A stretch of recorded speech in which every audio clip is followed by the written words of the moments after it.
tous.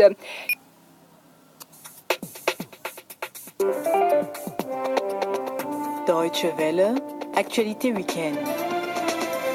Tamara Warkenagel. Bonsoir à toutes et à tous, bienvenue sur les ondes de la Deutsche Welle pour la dernière édition de l'année 2016. Une heure de programme ce 31 décembre avec d'abord le Flash Info.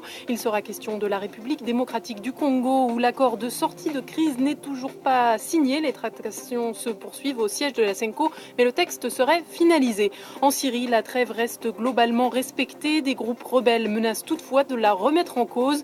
Et ce 31 décembre, l'heure est au traditionnel vœu de fin d'année.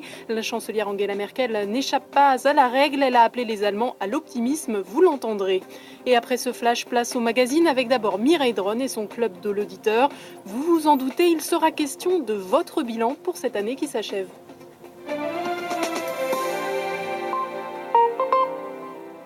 En RDC, les médiateurs de la SENCO l'assurent, l'accord final de sortie de crise est prêt. Reste à le signer, ce qui pourrait se faire dans les prochaines heures. Les parties se sont réunies une nouvelle fois aujourd'hui à Kinshasa pour débattre de détails à intégrer dans l'accord, comme par exemple sur une question de formulation concernant la primature. La majorité soutenait le terme issu de l'opposition, alors que l'opposition tient à la formule désignée par l'opposition, suffisant pour que la signature ait été reportée. Rappelons que selon le président de la SENCO, le texte prévoit le maintien au pouvoir de Joseph Kabila jusqu'à l'élection d'un successeur pour un scrutin qui devrait être organisé fin 2017, toujours selon le texte. La transition sera surveillée par un conseil national de suivi.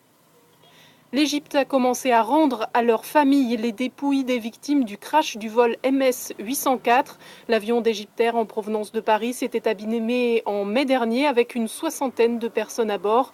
Attentat ou incident technique, les circonstances restent pour l'instant incertaines.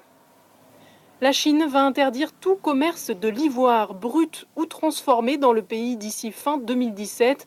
Le gouvernement chinois représente un allié de poids dans la lutte contre les trafics puisque la Chine est à ce jour le principal consommateur mondial d'ivoire de contrebande, de l'ivoire qui vient en majeure partie d'Afrique.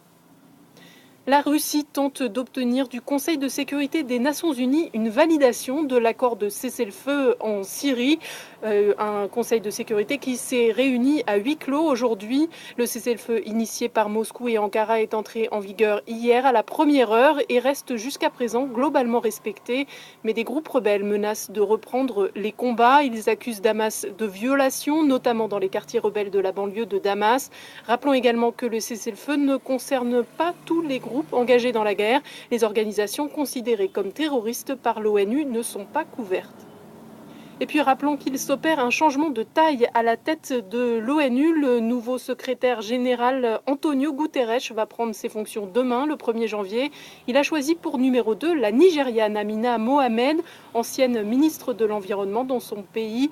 Amina Mohamed qui est connue et reconnue à l'international pour son engagement dans la réduction de la pauvreté et la lutte contre les effets du dérèglement climatique. L'Irak à nouveau endeuillé par 3 attentats suicides à Bagdad, la capitale. Près de 30 personnes ont été tuées. Des attentats revendiqués par le groupe terroriste État islamique. L'EI qui subit depuis 2 mois une vaste offensive sur son bastion de Mossoul en Irak, dans le nord du pays. Unité, optimisme et détermination face au terrorisme. La chancelière allemande Angela Merkel a invité les Allemands à ne pas céder sur les valeurs démocratiques du pays. La lutte contre les populismes est une priorité pour l'année à venir. Angela Merkel. En continuant de mener notre vie comme nous l'entendons, nous disons aux terroristes « Vous êtes des meurtriers pleins de haine, mais vous ne pourrez jamais déterminer comment nous voulons vivre. Nous sommes libres, humains, ouverts. »